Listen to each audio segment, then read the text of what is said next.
কি এটা? উম্মত আমার 23 বছরের এত চোখের পানির কথা একবারও মনে হয় নাই। কি আনছো এটা আমারে?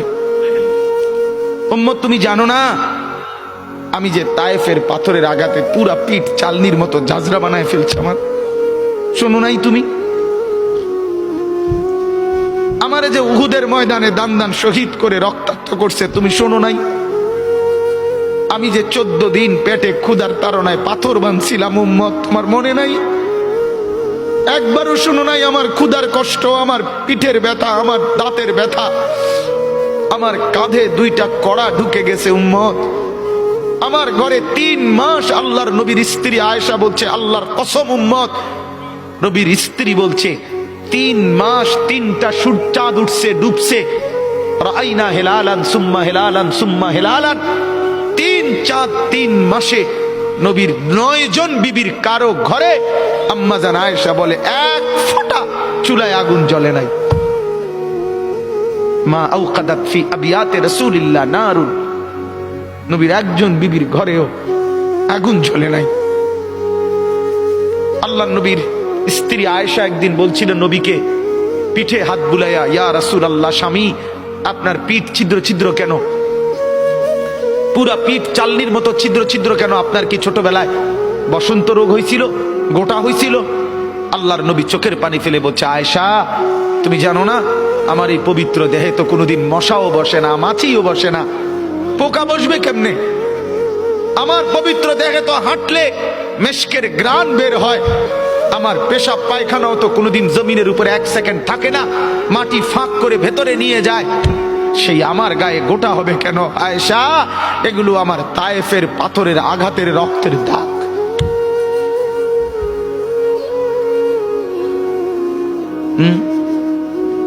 বলো না বাপ, কিছুই মনে হইল না? এভাবে ভুলে গেলেন? ভুলে গেলেন রাসূলুল্লাহ সাল্লাল্লাহু আলাইহি সাল্লামকে একবারও মনে হলো না? আল্লাহকে ভালোবাসেন, নবীকে ভালোবাসেন, আখিরাত চিনেন? এই বাপ, আমি আপনাদের সন্তান, আমার বাবা আপনাদের মহল্লায় 43 বছর এই বড় মসজিদের ইমাম ছিলেন, 1 দিন 2 দিন না। আমি এই মাটিতে বড় হওয়া ছেলে, এই প্রাইমারি স্কুলের ছেলে, এখানেই বড় হয়েছি। এরা সব আমার আপনজন। আমি আমার আপনজনদেরকেই শক্ত করে বললাম, আমি যদি কারো ভাতিজা হই আপনি আমার চাচা, আমি চাই আমার চাচা যেন হয় জান্নাতি। আমি যদি কারো নাতি হই আপনি আমার দাদা, আমি চাই আমার দাদা যেন হয় জান্নাতি। আমি যদি কারো ভাই হই বন্ধু, তো আমি চাই ভাই 2 ভাই মিলে একসাথে হই জান্নাতি। আল্লাহ তোমাকেও তৌফিক দেন, আমাকেও তৌফিক দেন। দোয়া করি বাপ, দোয়াও চাই। জিন্দগি বদলান যুবক, জিন্দগি বদলাও। দিবা নিশির ফিকির আমার, জিন্দগি চেঞ্জ করেন, জীবন চেঞ্জ করেন। ফজরের নামাজে অভ্যস্ত হন। আল্লাহর কসম বন্ধু, ফজরের নামাজ যে পড়বে না সে ইমাম মাহাদিকে খুঁজে পাবে না, সে দাজ্জালের অন্তর্ভুক্ত হবে। এটা হাদিস। মাহাদি পাবে না, দাজ্জালের অন্তর্ভুক্ত হবে।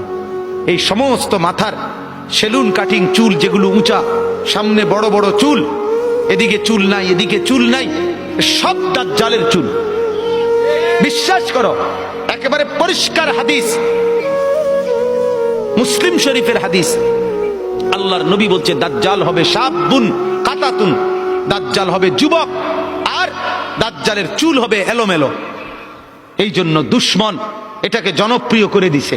এদিকে নাই এদিকে নাই, ওইদিকে নাই, এখান দিয়ে নাই, এখান দিয়ে ফেলায় দিছো, ওইখান দিয়ে উঁচা করে রাখছো, সামনে দিয়ে ঝাঁকড়া বানায় রাখছো। কি করছো বাপ? কোনোদিন জিজ্ঞাসা করলা না এটা কার থেকে নিলা? কি এটা? এটা কি মডেল নিলা?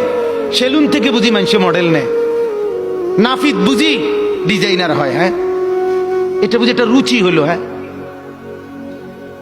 কি পড়লা বন্ধু? এত বাংলা, এত অঙ্ক, এত ইংরেজি বই, এত পদার্থ, এত অপদার্থ, এত জীববিজ্ঞান, এত জড় বিজ্ঞান, এত কিছু কই গেল? এরপরে সব থুইয়া নাফিতের থেকে গিয়া ডিজাইন আনলা। কথা বলেন না কেন? নাফিত থেকে কেন ডিজাইন আনলেন? নাফিত কেন সাজাই দিবে মুসলমানকে? মুসলমানকে সাজাবে তো রাসূলুল্লাহ সাল্লাল্লাহু আলাইহি ওয়াসাল্লাম। এক সাহাবী বলছেন নবী কেমন ছিল জানো? যার সারা অঙ্গ 1 একসাথে দেখলে সবচেয়ে সুন্দর, প্রতি অঙ্গ আলাদা আলাদা দেখলেও সবচেয়ে সুন্দর। আরেকজনকে বলছে আপনি বলেন তো, আরেক সাহাবী বলছে আমি বলি, যে নবী ছিলেন এমন যাকে একবার দেখলে আবার দেখতে মন চায়, দ্বিতীয়বার দেখলে প্রথমবারের চাইতে আরো সুন্দর মনে হয়, যত তারে দেখি তত সুন্দরই লাগে। তিনি ছিলেন এমন। আল্লাহ তাআলা মেরাজে, এই যে এই মাস, 7 আসমানের উপরে আরশে আজিমে আল্লাহ তাআলা নবীকে নিয়ে গেলেন। যখন আরশের উপরে আল্লাহ তাআলা রাসূল সাল্লাল্লাহু আলাইহি সাল্লামকে দাঁড় করাইলেন, এইবার আল্লাহ বললেন, বন্ধু কোনানে আনছি জানেন? আপনি জানেন কোথায় আনছি আপনারে?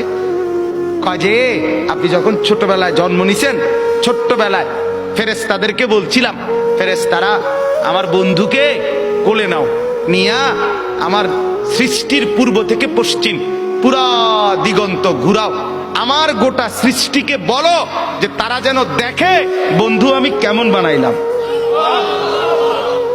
দেখো, এক আসমান দেখো, জমিন দেখো, বন্ধু আমি কেমন বানাইলাম। নাক দেখো, চোখ দেখো, ঠোঁট দেখো, মুখের চাহনি দেখো, চেহারার রং দেখো, চোখের পলক দেখো।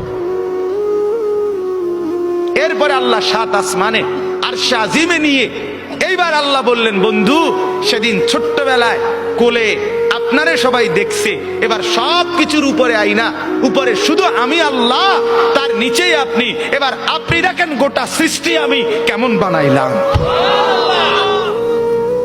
ওই সময় ওরা দেখছে, এখন আপনি দেখেন, আপনি দেখেন।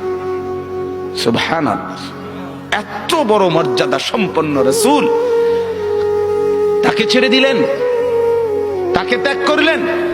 আল্লাহ আমাকেও বুঝ দান করেন, আমাদের প্রত্যেককে বুঝ দান করেন। শেষ কথা এটাই, আফালা তাদাক্কারুন। আল্লাহ বলে, বান্দা আমি কিন্তু গুনাহ লম্বা হইলে, নাফরমানি লম্বা হইলে, আমার অবাধ্যতা লম্বা হইলে, মনের চাহিদা মতো খামখেয়ালি করিলে আমি কিন্তু গোমরা করে দেই, আমি মোহর মেরে দেই, চোখে পর্দা ফেলে দেই, আর হেদায়েত দিবার কেউ থাকে না। আফালা তাদাক্কারুন। আমার বান্দা উপদেশ কি নিবা না? উপদেশ গ্রহণ করবা না? তবুও তো বলেন আল্লাহকে, আল্লাহ আমরা উপদেশ নিলাম, আমরা আপনার নাফরমানি করব না, আপনার রাসূলের অবাধ্যতা করব না। যুবক ভাইয়া, নামাজ পড়ে, নামাজ পড়ে, 5 ওয়াক্ত নামাজ পড়ে, অশ্লীলতা উলঙ্গপনা থেকে, বেহায়াপনা থেকে ছুটেন, নারীর ফাঁদে পড়বেন না, নারীর পিছনে পড়বেন না, অনর্থক কোনো মেয়ের প্রেমে পড়বেন না। আল্লাহ তাআলাই হালাল ভাবে একজন উত্তম স্ত্রী আল্লাহ মিলায় দেবে ইনশাআল্লাহ। এটা কোরআন, এটা আল্লাহর ওয়াদা। বান্দা আমি তোকে বানিয়েছি,